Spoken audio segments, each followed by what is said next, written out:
ఈరోజే పుష్యమాసం గురువారం, పైగా పంచమి తిథితో కలిసి వచ్చింది. మరి ఎంతో విశేషమైన ఈరోజు ఈ కథను వింటే చాలు గురుదేవుల సంపూర్ణ అనుగ్రహం కలుగుతుంది. మరి ఆ కథ ఏంటో ఇప్పుడు విందాం. పూర్వకాలంలో రావణాసురుడు స్వర్గాన్ని, భూమిని పరిపాలించే కాలమిది. ఆ కాలంలో కృతవీర్యుడు అనే రాజు ఉండేవాడు. అతను మాహిష్మతి రాజ్యాన్ని పరిపాలించేవాడు. అతనికి ఎంతోమంది భార్యలు ఉన్నప్పటికీ ఒకే ఒక లోటు ఉంది. అదే సంతానం లేకపోవడం. అతని భార్యల్లో ఒకరైన పద్మిని కృతవీర్యుని మనోవేదనను చూసి భరించలేక కర్దమ ఋషి దేవహూతి యొక్క కుమార్తె అయిన అనసూయను సంప్రదించింది. అనసూయాదేవి అత్రి మహర్షి యొక్క భార్య. అప్పుడు అనసూయాదేవి వారిద్దరిని తపస్సు చెయ్యమని సలహా ఇచ్చింది. అనసూయాదేవి సూచన మేరకు కార్తవీర్యుడు అలాగే పద్మినులు అరణ్యానికి వెళ్ళి అనసూయ చెప్పిన విధంగా ఎన్నో రోజులు కఠినంగా తపస్సు ఆచరించారు. ఈ విధంగా వారిద్దరూ ధ్యానంలో మునిగిపోగా కళ్ళు తెరవండి అనే స్వరం వచ్చింది. రాజు మరియు రాణి కళ్ళు తెరచి తమ ముందు నిలబడి ఉన్న దత్తాత్రేయుణ్ణి చూసి ఆశ్చర్యపోయారు.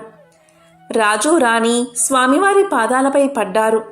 అప్పుడు భగవంతుడు చిరునవ్వు నవ్వి ఇలా అన్నాడు, మీకు ఏం కావాలో నాకు తెలుసు. మీ మనసులోని కోరికను అడగండి, నేను మీకు ప్రసాదిస్తాను అన్నాడు. అప్పుడు రాజు కన్నీళ్లతో ఇలా పలికాడు, ప్రభు, సంతానం లేని వ్యక్తికి స్వర్గ తలుపులు మూసుకుపోతాయని పెద్దలు అంటారు కదా. నాకు కావాల్సింది ఒక్కటే, కొడుకు. ఏ దేవత, మానవులు, పాములు, రాక్షసులు ఎవరి చేత ఓడిపోని కొడుకు, శక్తివంతమైన కొడుకు కావాలి అని తన బాధను చెప్పుకున్నాడు. అప్పుడు దత్తాత్రేయుడు తల ఊపి అక్కడి నుంచి అదృశ్యమయ్యాడు. వెంటనే కార్తవీర్యుడు అలాగే పద్మిని దంపతులకు ఒక కుమారుడు జన్మించాడు. అతనికి కార్తవీర్యార్జునుడు అనే పేరు పెట్టారు. కార్తవీర్యార్జునుడు 1000 చేతులతో జన్మించాడు కాబట్టి అతన్ని కొన్నిసార్లు సహస్రార్జునుడు అని కూడా పిలిచేవారు. సహస్రార్జునుడు దయగల గొప్ప రాజు. కార్తవీర్యార్జునుడు తన ప్రజలను కన్న బిడ్డల వలె చూసుకునేవాడు. తన తండ్రి తపస్సు కారణంగా అతను ఒక బంగారు రథాన్ని పొందాడు. అది అతని ఇష్టానుసారం న్యాయాన్ని అమలు చేసే, చెడును నిర్మూలించే శక్తి కలిగి ఉంటుంది. కార్తవీర్యార్జునుడు ఒకసారి తన భార్యలతో కలిసి నర్మదా నదిలో స్నానానికి వెళ్ళాడు. అదే సమయంలో లంకాధిపతి అయిన రావణుడు తన మంత్రులతో కలిసి పుష్పక విమానంలో నర్మదా నది సన్నిధికి వచ్చాడు. ఆ సమయంలో రావణుడు నదిలో స్నానం చేసి శివుణ్ణి ప్రార్థించడానికి నది ఒడ్డున నిలబడి ఉన్నాడు. ఇదిలా ఉండగా కార్తవీర్యార్జునుడి భార్య కార్తవీర్యార్జునితో సరదాగా ఇలా పలికింది, ఓ స్వామి, మీరు శక్తివంతులని నాకు బాగా తెలుసు. కానీ నేను మీ బలాన్ని పరీక్షించాలి అనుకుంటున్నాను అని ఆట పట్టించింది. దానికి కార్తవీర్యార్జునుడు నవ్వుతూ, నా రాణి, నీకు నా బలాన్ని ఎలా చూపించాలి అని అడిగాడు. దానికి భార్య నవ్వుతూ, ఓ స్వామి, నదిని ఆపగలరా అని అడిగింది. దానికి కార్తవీర్యార్జునుడు నదివైపు చూసి భార్యవైపు చూశాడు. అతను నవ్వాడు, ఒప్పందమని.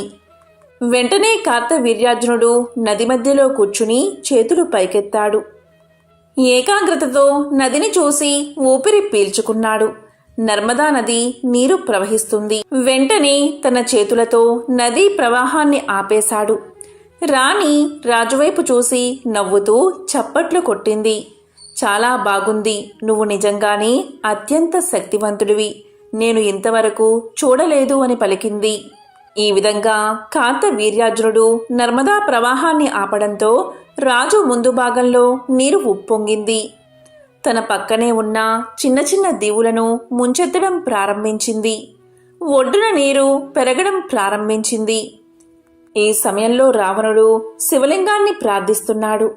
రావణుడు కళ్ళు తెరిచి చూడగానే ఆశ్చర్యంగా తన చుట్టూ నీరు ఉప్పొంగుతున్నట్లు గమనించాడు.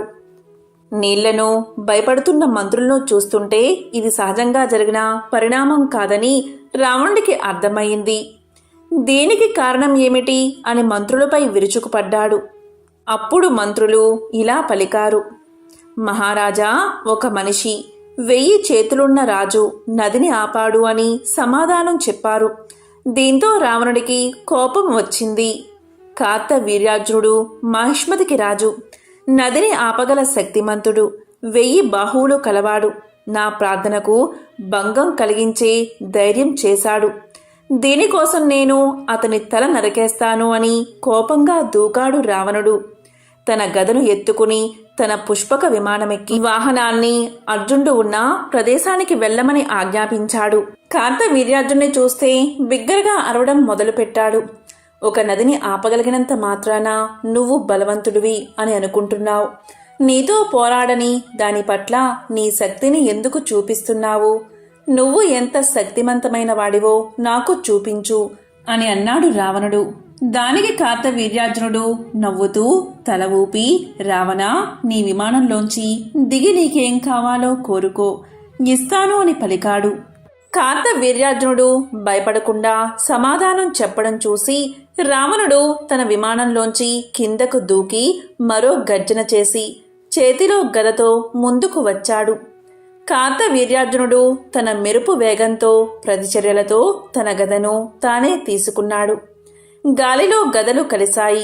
రావణుడు, అర్జునుడు ఇద్దరూ ఒకరినొకరు చూసుకున్నారు. అర్జునుడు రావణుణ్ణి తన్నాడు. రావణుడు కిందపడి వెంటనే దూకాడు. రావణుడి మంత్రులు, అర్జునుడి రాణులు చూస్తూ ఉండగానే ఇద్దరు రాజుల మధ్య యుద్ధం చాలా కాలం కొనసాగింది. చివరగా తన 1000 బాహువుల మహామానవ బలంతో కార్తవీర్యుడు గదతో రావణుణ్ణి కొట్టాడు. ఒక్క సెకను రావణుడికి తల తిరుగుతున్నట్లు అనిపించి నల్లగా అయిపోయింది. కొన్ని రోజుల తర్వాత మాహిష్మతి రాజ్యానికి పులస్త్య బ్రహ్మ విచ్చేశాడు. కార్తవీర్యార్జునుడికి నమస్కారం చేసి ఇలా పలికాడు: కార్తవీర్యార్జున, నువ్వు నా మనవడిని యుద్ధంలో ఓడించి చెరసాల్లో ఉంచావని విన్నాను అని అనగానే కార్తవీర్యార్జునుడు, అవును ప్రభు, అతను యుద్ధానికి వచ్చాడు, అందుకే అతన్ని బంధించాను అన్నాడు. దానికి పులస్త్య బ్రహ్మ ఇలా పలికాడు: కార్తవీర్యార్జున, నా మనవుణ్ణి విడిచిపెట్టు. ఇక నీతో ఎప్పటికీ యుద్ధానికి రాడు. మీ స్నేహాన్ని గౌరవిస్తాడు అని నేను చెబుతున్నాను అని పలకగానే అతని మీద నమ్మకంతో కార్తవీర్యార్జునుడు రావణుణ్ణి విడిచిపెట్టాడు. కొన్ని పురాణాల్లో పతివ్రతల గురించి గొప్పగా చెబుతారు. అందులో మనకు ఎక్కువగా వినబడే పేరు సుమతి. ఆమె కథను ఇప్పుడు తెలుసుకుందాం. పూర్వం ప్రతిష్టానపురంలో కౌశికుడు అనే బ్రాహ్మణుడు ఉండేవాడు. అతని అదృష్టం కొద్దీ సుమతి భార్యగా లభించింది. కౌశికుడు ఎంత కోపిష్టివాడో అతని భార్య అయిన సుమతి అంత శాంత స్వభావం కలది. కౌశికుడు నిత్యం బయట తిరుగుతూ ఇతర స్త్రీల పట్ల అధికంగా వ్యామోహాన్ని కలిగి ఉండేవాడు. దానికి విరుద్ధంగా సుమతి మహాపతివ్రత. కౌశికుడు ఎక్కువగా చెడు తిరుగులు తిరగడంతో కుష్ఠరోగం తెచ్చుకున్నాడు. అయినప్పటికీ సుమతి మాత్రం అతన్ని వదలకుండా దైవంలాగే సేవ చేసుకుంటూ తన జీవితాన్ని గడుపుతూ ఉంటుంది. ఇలా ఉండగా కౌశికుడు ఒకనాడు వేశ్యకాంతను చూస్తాడు. తనను ఆమె దగ్గరకు తీసుకువెళ్లాల్సిందిగా నిత్యం తన భార్యను వేధిస్తూ ఉండేవాడు. దాంతో సుమతి ఒకరోజు వేశ్య దగ్గరకు వెళ్లి వేశ్యను ఒప్పిస్తుంది. అప్పుడు సుమతి తన భర్తను భుజాలపై ఎక్కించుకుని వేశ్య ఇంటికి తీసుకుపోతూ ఉండగా దారిలో ఒకచోట కౌశికుని కాలు చీకటిలో ఒకరికి తగులుతుంది. అయితే కాలు తగిలిన వ్యక్తి మాండవ్యముని. మాండవ్యమునికి కౌశికుడి కాలు తగలడంతో మాండవ్యముని కోపంతో ఇలా శపిస్తాడు: నన్ను బాధించిన నీ శరీరం సూర్యోదయం అయ్యేలోపు 1000 ముక్కలు కావాలి అని శపిస్తాడు. అక్కడే ఉన్న సుమతి మాండవ్యముని శాపం విని ఇలా అంటుంది: నా భర్త చనిపోకుండా ఉండాలి అంటే అసలు సూర్యోదయమే కాకుండా ఆగిపోవాలి అని కోరుకుంటుంది. ఆమె కోరిక నెరవేరి సూర్యోదయం కాకుండా అలాగే ఉండిపోతుంది. లోకమంతటా ఒక్కసారిగా తలకిందులు అయిపోతుంది. అప్పుడు బ్రహ్మాది దేవతలు, తల్లి, సూర్యోదయం కాకపోవడం వల్ల లోకాలన్నీ తల్లడిల్లిపోతున్నాయి. నీ భర్త చనిపోకుండా మేము అతన్ని రక్షించి ఆరోగ్యవంతుణ్ణి, సుగుణవంతుణ్ణి చేస్తామని చెబుతారు. దాంతో సుమతి తన శాపాన్ని ఉపసంహరించుకుని సూర్యోదయం కావాల్సిందిగా అనుమతించింది. అలా సూర్యోదయం కాగానే కౌశికుడు మరణిస్తాడు. వెంటనే అనసూయ అక్కడికి చేరుకుని అతన్ని పునర్జీవితుణ్ణి చేస్తుంది. దాంతో అతడు నవ మన్మధుడిగా మారి భార్యతో కలిసి బ్రహ్మాది దేవతలను స్తుతించడం మొదలు పెడతాడు. పాతివ్రత్యం అంతటి శక్తివంతమైనది. మనం గోత్రాలలో ఆత్రేయస గోత్రమని వింటూ ఉంటాం కదా, అది అత్రి మహర్షి నుంచి ఉద్భవించినది. అత్రి మహర్షి బ్రహ్మ మానసపుత్రుల్లో మొదటివాడు. బ్రహ్మదేవుడు ఈయన్ని సృష్టి కార్యంలో సహాయం చేయడానికి పుట్టించాడు. అత్రి మహర్షి ఒక అనుకూలమైన స్థానాన్ని చూసి తపస్సు చేయడం ప్రారంభించాడు. ఆయన చేసిన ఘోరమైన తపస్సు వల్ల అతని కళ్ళలోంచి ఒక తేజస్సు బయటకు వచ్చి అది భూమి, ఆకాశాలు మొత్తం వ్యాపించిపోయింది.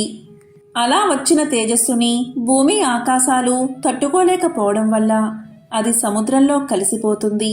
ఇది తెలుసుకున్న బ్రహ్మదేవుడు అత్రి మహర్షికి పెళ్ళయ్యాక ఆ తేజస్సులో కొంత భాగంతో చంద్రుడు తనకు కుమారుడై పుడతాడని, మిగిలిన తేజస్సు సముద్ర మదన సమయంలో వచ్చి చంద్రుణ్ణి చేరుతుందని వరాన్ని ప్రసాదిస్తాడు.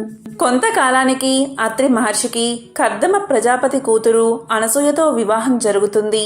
ఆమె అత్రి మహర్షికి నిత్యం సేవలు చేస్తూ ఎంతో గొప్ప పతివ్రతగా పేరు తెచ్చుకుంటుంది. ఒకరోజు త్రిమూర్తులు ముగ్గురు కూడా ఆమె పాతివ్రత్యాన్ని పరీక్షించడానికి అత్రి మహర్షి ఆశ్రమానికి వచ్చి ఆతిథ్యం స్వీకరించడానికి వచ్చామని చెప్తారు. అత్రి మహర్షి ఎంతో ఆనందంతో వారికి అన్ని మర్యాదలు చేసి భోజనానికి కూర్చోమని ప్రార్థిస్తాడు. అప్పుడు త్రిమూర్తులు వారు అన్నం తినాలంటే వడ్డించే స్త్రీ వివస్థ అయ్యి ఉండాలని పలుకుతారు. అనసూయాదేవి అంగీకారంతో అత్రి మహర్షి సరే అని మాట ఇస్తాడు. వాళ్ళు భోజనానికి కూర్చోగానే అనసూయ వారి మీద మంత్రజలం చల్లి చంటి పిల్లలుగా మార్చి వారి ఆకలిని తీర్చి ఉయ్యాల్లో పడుకోబెడుతుంది. ఇది తెలుసుకున్న త్రిమూర్తుల భార్యలు అత్రి ఆశ్రమానికి వచ్చి అతనిని, అనసూయాదేవిని వేడుకుని ఆ పసిపిల్లల్ని మళ్ళీ త్రిమూర్తులుగా పొందుతారు. అప్పుడు ఆ త్రిమూర్తులు మా ముగ్గురి అంశతో మీకు మేము సంతానంగా పుడతామని చెప్పి వెళ్ళిపోతారు. చాలా కాలం పిల్లలు కలగకపోవడంతో అత్రి మహర్షి భార్యతో కలిసి 100 సంవత్సరాలు తపస్సు చేస్తాడు. దానివల్ల కొన్నాళ్లకు అత్రి మహర్షి కంటిలోంచి చంద్రుడు, అనసూయాదేవి గర్భంలోంచి దత్తాత్రేయుడు, దూర్వాసుడు పుడతారు. పిల్లలు పుట్టాక తపస్సు చేసుకోవడానికి వెళ్తున్నాను, నువ్వు వస్తావా అని తన భార్యని అడుగుతాడు అత్రి మహర్షి. దానికి అనసూయాదేవి పిల్లలు చిన్నవాళ్ళు, వాళ్ళు కాస్త పెద్దయ్యాక వెళదామని చెబుతుంది. జీవనం సాగించడానికి ధనం అవసరం అవడంతో అత్రి మహర్షి పృథు చక్రవర్తి దగ్గరకు వెళ్తాడు. ఆ సమయంలో అశ్వమేధ యాగం చేస్తున్న పృథు చక్రవర్తి ఆ గుర్రాన్ని రక్షించడానికి తన కొడుకుతో వెళ్ళమని అత్రి మహర్షిని అడుగుతాడు. దానికి ఒప్పుకుని వాళ్ళ వెంట వెళతాడు అత్రి మహర్షి. అయితే పృథు చక్రవర్తి వైభవాన్ని చూడలేక ఇంద్రుడు ఆ గుర్రాన్ని దాచేస్తాడు. అత్రి మహర్షి తన దివ్య దృష్టితో చూసి ఆ విషయాన్ని పృథు చక్రవర్తి కొడుకులకు తెలియచేస్తాడు. దానితో వారు ఇంద్రుణ్ణి జయించి అశ్వాన్ని వెనక్కి తీసుకువస్తారు. అశ్వమేధ యాగం పూర్తయ్యాక పృథుడు ఇచ్చిన ధనాన్ని తీసుకెళ్లి తన పిల్లలకి ఇచ్చి అత్రి మహర్షి అనసూయాదేవితో కలిసి తపస్సు చేసుకోవడానికి వెళ్ళిపోతాడు. అలాగే ఒకసారి దేవతలకి రాక్షసులకి యుద్ధం జరిగి అందులో రాహువు వేసిన అస్త్రాలకి సూర్య చంద్రుల వెలుగు తగ్గి లోకమంతా చీకటిమయం అయిపోవడంతో అత్రి మహర్షి తన చూపులతోనే రాక్షసులందరినీ చంపేస్తాడు. అత్రి మహర్షి, అనసూయ దంపతులు సాక్షాత్తు దత్తాత్రేయుడి తల్లిదండ్రులు. ఒకసారి దీపకుడు తన గురువుగారికి నమస్కారం చేసి ఇలా అడిగాడు, ఓ గురుదేవా, పూర్వం జంబుడు అనే దైత్యుడు దేవతలను ఓడించాడని, తరువాత శ్రీ దత్త భగవానుడు ఆ దైత్యులను సంహరించి ఇంద్రాది అమరులకు రక్షణ కల్పించాడని విన్నాను. అయితే శ్రీ దత్తుల వారు అతనితో నిజంగా యుద్ధం చేశారా లేక యోగబలంతో జయించారా? నా ఈ సందేహాన్ని నివృత్తి చేసి నాకు జ్ఞానోదయం చెయ్యండి అని దీపకుడు అడగగా గురువుగారు ఈ విధంగా పలికారు. దీపక, మంచి ప్రశ్నే అడిగావు. ఇదే ప్రశ్నను పూర్వం యుధిష్ఠిరుడు అంటే పాండవుల్లో పెద్దవాడైన ధర్మరాజు వాసుదేవుణ్ణి అడగగా అప్పుడు వాసుదేవుడు అంటే శ్రీకృష్ణుడు చెప్పిన దానిని నీకు చెప్తాను, శ్రద్ధగా విను అంటూ ఇలా చెప్పడం ప్రారంభించాడు. దత్త అవతారము. శ్రీకృష్ణుడు యుధిష్ఠిరుడికి ఈ విధంగా చెప్తున్నాడు. బ్రహ్మపుత్రుడైన అత్రి మహా తేజోశాలి, అదేవిధంగా గొప్ప ఋషి. ఆయన పత్ని అయిన అనసూయ గొప్ప పతివ్రత. వారికి కాలాంతరమున దత్తనామము గల మహాత్ముడు పుట్టాడు. ఆయన మహాతపస్సు చేయగల మహాయోగి. ఆయన విష్ణువు యొక్క అంశతో భూమి మీద ఉద్భవించాడు. ఆయనకు ప్రతిగా లోకమున ఎవ్వరూ లేరని తెలుసుకో. ఆయన భార్య పేరే అనగా. ఆవిడ ఎప్పుడూ కూడా పతిని అనుసరిస్తూనే ఉండేది. వారి 8 మంది పుత్రులు సర్వ బ్రహ్మగుణములు కలిగి ఉన్నారు. అనగా విష్ణు రూపమని, లక్ష్మీ రూపము అనగా అని తెలుసుకో. అనగుడు తన భార్యతో కలిసి యోగ విద్యను అభ్యసిస్తూ ఉండేవాడు. జంబాసుర యుద్ధ వృత్తాంతం. ఇలా ఉండగా జంబా అనే దైత్యునిచే దేవతలు పీడించబడ్డం సంభవించింది. బ్రహ్మ వల్ల లభించిన వరప్రసాదంతో జంబుడు అమరావతికి వెళ్లి 100 దివ్య వర్షాలు యుద్ధం చేశాడు. ఈ సంగ్రామంలో పాతాళ లోకంలోని రాక్షసులను కూడా కలిశాడు. అసంఖ్యాకమగు దైత్య దానవ రాక్షస సైన్యంతో యుద్ధం జరుగుతూ ఉంది. వారిచే ఓడించబడిన ఇంద్రుడు మరియు మిగతా దేవతలు తమ స్థానాలు వదిలి 10 దిక్కులకు తరిమివేయబడ్డారు. ముందువైపు ఇంద్రాది దేవతలు భయంతో పలాయనం చేస్తూ ఉండగా వెనుకగా జంబ దైత్యుడు వెంబడిస్తూ ఉన్నాడు. అంటే జంబాసురుడు వెంబడిస్తూ ఉన్నాడు. బాణ సంఘాతములతో, గద, ముసల, ముద్గరాది ఆయుధాలతో దైత్యులు పోరాటం చేస్తూ ఉన్నారు. అడవి దున్నలపై, గేదెలపై, పులులపై, కోతులపై మరియు ఇతర జంతువులపై ఎక్కిన రాక్షసులు దేవతలపై బండరాళ్లను, సరములను కురిపిస్తూ వెంబడించారు. అలా దేవతలు వింధ్యగిరిపై అనగా మరియు అనగా దంపతులు నివసిస్తున్న ఆశ్రమానికి చేరుకున్నారు. అంటే దత్తాత్రేయుడు అలాగే ఆయన భార్య అయిన అనగా దంపతులు నివసిస్తున్న ఆశ్రమానికి చేరుకున్నారు దేవతలు. అక్కడకు చేరుకున్న అమరులు అంటే దేవతలు దత్తాత్రేయ స్వామివారిని అనగాదేవిని శరణు కోరుతూ ఇలా పలికారు. ఓ దేవదేవా, జగన్నాథ, శంఖచక్ర గదాధర, పాహి పాహి, ఆపదలో ఉన్న మాకు శరణును ఇవ్వు. జంబ రాక్షసుని చేతిలో మాకు పరాజయం వచ్చింది. మీ చరణ పద్మములు కాక సురులకు అంటే దేవతలకు, భక్తులకు ఇంకేం గతి లేదు. కాబట్టి ఓ దేవదేవా, దేవతలైన మేము మీ ఆశ్రయమునకు వచ్చాము అని పలికారు. వారి బాధను విన్న దత్తాత్రేయ స్వామి తన దేవి అయిన అనగాదేవి వైపు లీలగా చూశాడు. దేవతలకు ధైర్యాన్ని చెప్పాడు. ఇంతలో అక్కడికి రాక్షసులు ప్రహరణం చేస్తూ వచ్చారు. అక్కడ ఉన్న అనగాదేవిని చూసి ఆమె అందానికి పరవశులై మదము నిండిన చిత్తంతో ఈమెకు పువ్వులు పళ్ళు ఇస్తామని ఎత్తుకుపోసాగారు. ఇది గమనించిన దత్తులవారు తన ధ్యానాగ్నిచే వారిని స్తంభింపచేశాడు.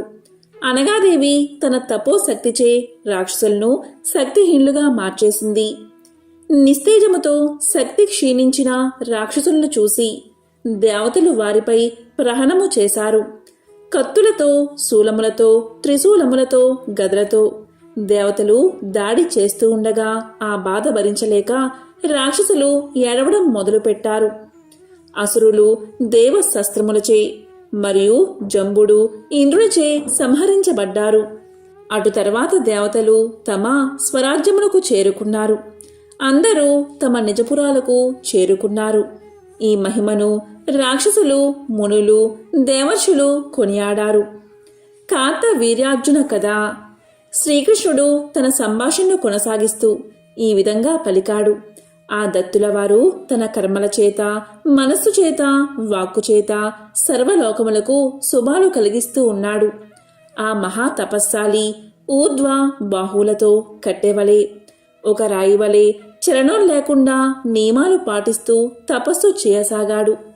కనులతో భృగుటి మధ్య స్థానమును చూస్తూ 3000 దివ్య వర్షాలు స్థిరంగా తపస్సు చెయ్యసాగాడు. అలా ఊర్ధ్వరేతస్కుడై యోగస్థితిలో ఉన్న ఆయన వద్దకి మాహిష్మతి రాజు అయిన కార్తవీర్యార్జునుడు వచ్చాడు. రాత్రింబవళ్ళు అలుపులేక వినయంగా శుశ్రూష చేయసాగాడు. గాత్రముతో పూజను మానసికంగా చింతన చేస్తూ సంపూర్ణ నియమాలు పాటిస్తూ ఆనందంగా సపర్యలు చేశాడు కార్తవీర్యార్జునుడు. అందుకు సంతోషించిన దత్తుల వారు అతనికి వరములు కోరుకోమని అడగగా కార్తవీర్యార్జునుడు 4 వరాలు కోరాడు. మొదటి వరంగా సహస్ర బాహువులను, రెండవ వరంగా అధర్మ మార్గమున వెళ్లకుండా ధర్మం వైపు ఉండుటకు సరైన మార్గదర్శనమును, మూడవ వరంగా పృథ్విని మొత్తం ధర్మ మార్గమున గెలిచి ధర్మంగా ఏలడాన్ని, నాల్గవ వరంగా సంగ్రామమున మహాయోధుని చేతిలో మాత్రమే వీరమరణం పొందేటట్లు వరాలు కోరుకున్నాడు కార్తవీర్యార్జునుడు. అందుకు దత్తులవారు ఆనందంగా వరాలు ఇచ్చి విస్తారమైన రాజ్యాన్ని, అద్వితీయమగు యోగ విద్యను ప్రసాదించాడు. ఆ తరువాత కార్తవీర్యార్జునుడు చక్రవర్తిత్వమును అష్టసిద్ధులను పొంది 7 ద్వీపములు పర్వతములు కలిగిన పృథ్వీ మొత్తాన్ని తన సహస్ర బాహువుల ప్రభావంతో ధర్మంగా జయించాడు. అన్ని ద్వీపాలలో 10,000 యజ్ఞాలు చేస్తూ ఆ మహాబాహువు అందరికీ ఘనముగా దక్షిణలు బహుమతులు ఇచ్చాడు. అన్ని యజ్ఞ వేదికలను స్వర్ణస్తంభములతో శోభాయమానంగా అలంకరింపచేశాడు. గంధర్వులు మరియు అప్సరసల నిత్యగాన నాట్యాలతో యజ్ఞవాటికలు శోభిల్లాయి. కార్తవీర్యార్జుడి చరితమును మహిమను చూసి అతనుకు మించి లోకమున వేరొకరు లేరని అనిపించింది. యజ్ఞాలు, దానాలు, తపాల చేత విక్రముడి వలె ప్రశంసించబడేవాడు. తన ఖడ్గముతో శరములతో తన యోగ శక్తిచే 7 ద్వీపాలు తిరుగుతూ ఉండేవాడు. ఈ రాజు వల్ల రాజ్యంలో ద్రవ్య నష్టం, శోకం, అనారోగ్యాలు లేక ప్రజలు ధర్మం వల్ల రక్షించబడుతూ ఉండేవారు. 85,000 సంవత్సరాలు పాలిస్తూ ఆ నరాధిపుడు అంటే కార్తవీర్యార్జునుడు చక్రవర్తి వలె పశువులను, క్షేత్రాలను పాలిస్తూ ఉండేవాడు. ఆ అర్జునుడి యోగశక్తి వల్ల పర్జనుడు వృష్టిని ఇచ్చాడు అంటే వానలు కురిసేవి. తన సహస్ర బాహువులతో సముద్రాలను శోషింపచేసే 1000 సూర్యుల వలె ప్రకాశించేవాడు. కర్కోటకుడు ఉన్న పురాన్ని జయించాడు. క్రీడా విలాసమున నర్మదా నదిలో ఎదురీత చేస్తూ నదిని అడ్డగించాడు. అతని దాటికి జలము పీడనానికి గురై అందమైన స్త్రీవలే దూరంగా జరిగింది అంటే వెనుకకు ప్రవహించింది. తన సహస్ర బాహువుల తాడనము వలన సాగరము అల్లకల్లోలమై మహాతిమింగలములు మృతి చెందాయి. పాతాళమున గల అసురులు నిశ్చేష్టులయ్యారు. రావణుణ్ణి వశపరుచుకుని మాహిష్మతిలో బంధించాడు. తరువాత పులస్త్య ఋషి అభ్యర్థనను గౌరవించి రావణాసురుణ్ణి విడిచాడు. కాని విడుదల అయిన రావణుడు అవమాన భారంతో పులస్త్యుణ్ణి నిందించాడు. ఒకసారి ఆకలి వల్ల భిక్షకు వచ్చిన చిత్రబాణునికి అంటే అగ్నిదేవునికి సప్తద్వీపాల్లోని పంటలను, లతలను, వృక్షాలను భిక్షగా ఇచ్చాడు. ఇటువంటి గుణాలు కార్తవీర్యార్జునుడికి కేవలం యోగాచార్యుడైన అనగ దేవుని కృప వలన అంటే దత్తాత్రేయుడి కృప వలన కలిగాయి. అలాంటి యోగి వరము లభించిన కార్తవీర్యుడి వలన మధ్యలోకమున అనగాష్టమి వ్రతం ప్రసిద్ధి చెందింది. అగము అనగా పాపం. లోకంలో అగము 3 విధాలుగా కలుగుతుంది: చిత్తము, వాక్కు, కర్మలు. అలాంటి అగమును నాశనం చేయువాడు అనగుడు అని తెలుసుకోవాలి. అనగుని విధి విధాన అర్చిస్తే 8 గుణాలు, 8 ఐశ్వర్యాలు కలుగుతాయి. అనిమ, లగిమ, ప్రాప్తి, ప్రాకామ్య, మహిమ, ఈసిత్వ, వసిత్వ, కామావసాయిత అనే 8 యోగ సిద్ధులను అర్చించడం వల్ల మోక్ష లక్షణాలు సిద్ధిస్తాయి. కాబట్టి భక్తితో దత్తనామమును స్వీకరించిన అగములు అంతమగును. జగత్తును అగరహితంగా చేయు అనగుడు అంటే దత్తులవారు నా అంశే అని తెలుసుకో అని శ్రీకృష్ణుడు పాండవుల్లో పెద్దవాడైన ధర్మరాజుకు తెలియచేశాడు. సర్వరోగ నివారణ దత్తమంత్రం. నమస్తే భగవన్ దేవదత్తాత్రేయ జగత్ప్రభో సర్వరోగ ప్రశమనం కురు శాంతిం ప్రయచ్చమే. సర్వపాప నివారణ దత్త మంత్రం. అత్రిపుత్రో మహాతేజ దత్తాత్రేయో మహాముని తస్య స్మరణ మాత్రేన సర్వపాపై ప్రముచ్యతే. ఈ మంత్రాలను పఠిస్తే చాలు సర్వపాపాలు నివృత్తి అవుతాయి. అలాగే దరిద్రం దూరమవుతుంది, సర్వరోగాలు నివారణ జరుగుతాయి. ఓం శ్రీ గురవే నమః. ఓం దత్తాత్రేయాయ నమః.